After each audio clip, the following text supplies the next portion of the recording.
Malayalam cinema ഇൻഡസ്ട്രിയിലേക്ക് Urvashi Parvathi ശോഭനയ്ക്ക് ശേഷം മലയാളി തനിമയിൽ വന്ന നടിയായിരുന്നു Prayaga Martin. ഒരുപാട് സിനിമകളിലൊന്നും അഭിനയിച്ചിട്ടില്ലെങ്കിലും ഇറങ്ങിയ എല്ലാ സിനിമകളും തിയേറ്ററുകളിൽ സൂപ്പർ ഹിറ്റ് തന്നെയായിരുന്നു.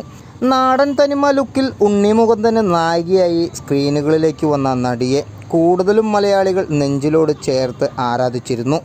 പിന്നീട് അങ്ങോട്ട് എല്ലാ സിനിമകളിലും വ്യത്യസ്തമായ കഥാപാത്രങ്ങളെ തിരഞ്ഞെടുത്ത നടിയുടെ വേഷവിധാനങ്ങളും മാറിയിരുന്നു.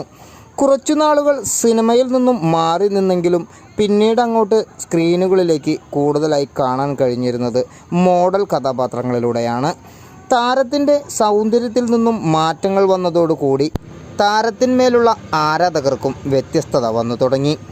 കൂടുതലും കട്ടപ്പനയിൽ ഋത്വിക് റോഷൻ എന്ന സിനിമയിലെ കഥാപാത്രമായിരിക്കും ആളുകൾക്കുള്ളിൽ തങ്ങി നിൽക്കുന്നത്. പിന്നീട് അങ്ങോട്ട് സിനിമയിൽ നിന്നും വേറിട്ട കാഴ്ചയാണ്